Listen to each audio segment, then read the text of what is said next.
AI, we all recognize this as a pivot moment, although we don't know exactly how, and the landscape is changing very, very quickly. We are testing our autonomous vehicles readiness at autonomous level 4, just to ensure that someone can take action in case of any emergency. Hello and welcome to Qatar 365. I'm Laila Humaira, and on this episode, we talk about all things tech and innovation, from blockchain-powered art to taking a ride on autonomous vehicles. But first, we explore how artificial intelligence is being used in education. Adel Halim visited 3 universities in Doha's education city to see how AI-powered tools are being used to create new ways to connect with students. In Doha's education city, a hot topic on university campuses is what role does and should artificial intelligence play in education? The presence of AI-powered tools like ChatGPT, which can instantly generate essays and term papers for students, has worried some educators. But others, like Georgetown University in Qatar's Dr. Jamie Olson, take a more philosophical approach. It's a partnership between faculty and students. If you approach things from a policing lens, you actually can fray that relationship. It creates tensions that don't need to be there. It creates a culture of suspicion. What works is if we can convince you that your education is valuable and that what we're asking you to do will contribute to your education. Meanwhile, similar conversations are taking place nearby on the Carnegie Mellon University campus. Dr. Khalid Harris says classic AI has been around for decades, largely statistical based. More recently, generative AI has grown exponentially. But one of the concerns with generative AI is how to fact check what it produces. It is a major problem. You don't know the quality of what is coming out of these AI tools. Sometimes, and it's a whole field also in our world called explainable AI, sometimes you don't even know the details of how or why the algorithms that were built have led to this kind of output, which is not great because you need to be able to verify, understand, and justify how this is working. But that's the fun part, right? That's the part where we have an opportunity to kind of work on these problems and address them, and that is what is happening right now. Till then, until we find good solutions, we're going to have to deal with it. We need to take everything that we're getting out of this with a grain of salt. This sentiment is echoed in the hallways of Northwestern University in Qatar's campus. Dean Marwan Krady says schools must teach students to critically differentiate truths from falsehoods. So, critical thinking. How do you establish connections between things that you think are separate? Processes of authentication. How can you authenticate something to be true or not? That's the job of education. AI is a priority for us because we are a school of media. So we teach journalism, communication, filmmaking. These are fields where historically technology changes the field very quickly. So we are very well equipped to deal with AI. Second-year communications major Ramazan Zetpisbayev says AI allows him to work faster and more efficiently.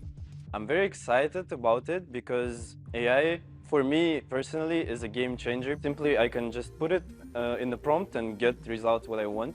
As AI becomes increasingly more prevalent in education, Northwestern University in Qatar has produced the country's first ever major metaverse exhibition.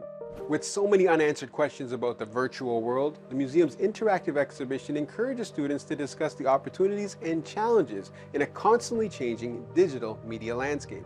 The Media Muchlist at Northwestern is a museum at the intersection of art, media, and technology, the first of its kind in the Arab world. Its most recent exhibition, Meta What?, explored the concept of the metaverse. The idea of the metaverse is something that you immerse yourself with your mind or with your body. For me, the earliest version of the metaverse, this other world, is actually the novel book. We open a book, it's a novel, we immerse ourselves into the book, we read it, we imagine character, spaces, situations, and that was a form of metaverse. And so the metaverse, you can argue, that always been with us, it just changed formats. Back at Georgetown, Dr. Olson agrees AI is a game changer, but also warns just as it takes its cues from humans, it's also susceptible to human error. AI is only ever going to be as good as the programmers, the engineers, those that are designing it. So we build in and we train AI on a lot of our own biases and flaws as humans. Bettering the lives of people is one noble application of artificial intelligence.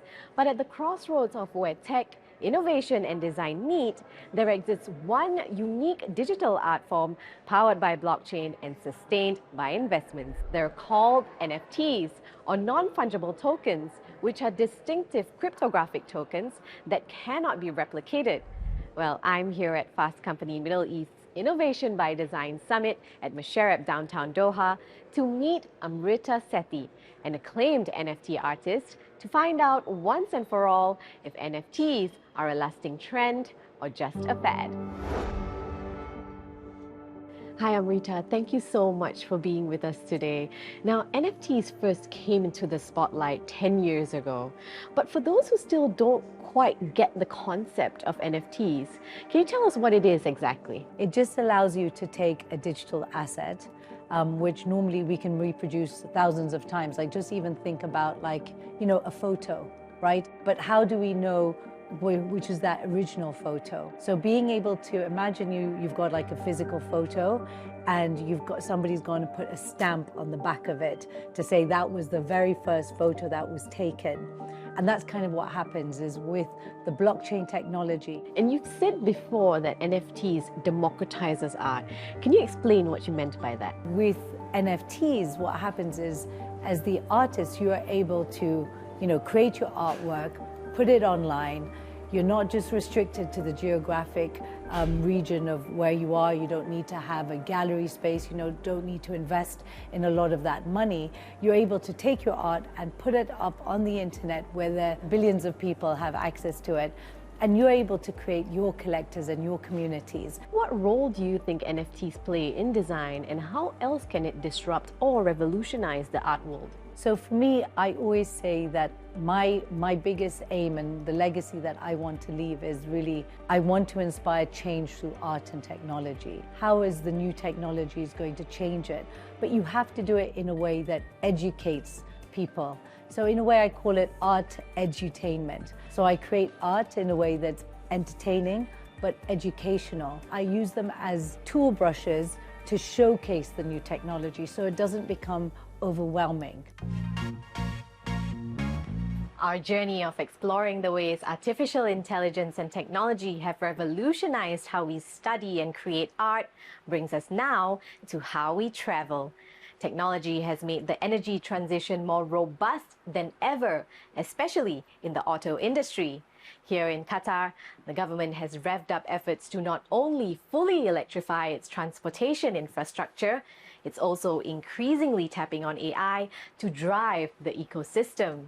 And I'm here at Mowasalat's electric bus depot in Lusail to go behind the wheel for an exclusive look. It's small, but don't let its cute looks fool you. This compact vehicle is not only all-electric, it's also driverless and is powered by artificial intelligence. This is Mowasalat's autonomous bus.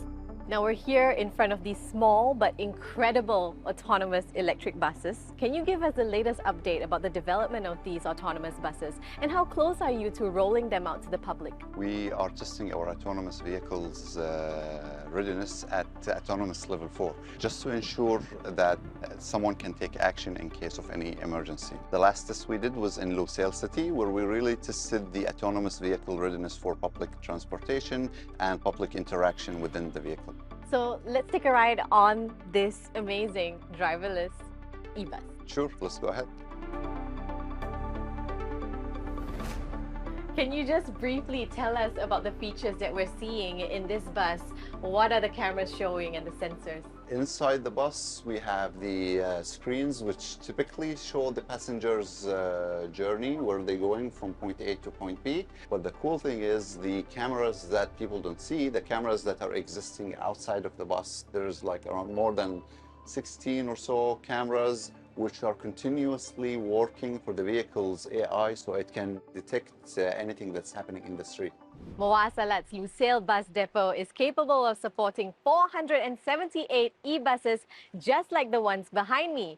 In 2022, this sprawling site of more than 400,000 square meters earned its place in the Guinness World Records for being the biggest electric bus depot in the world. It's from here that hundreds of these e-buses start their journey every day, serving tens of thousands of passengers all around Qatar. But taking public transport up a notch with an autonomous system driving the vehicle poses a different kind of hurdle. The high heat during the summertime can interfere with the camera and the sensors and the way they are processing. Support from the Ministry of Transport is unwavering. And when it comes to revolutionizing mobility in Qatar, the two entities are in it for the long haul.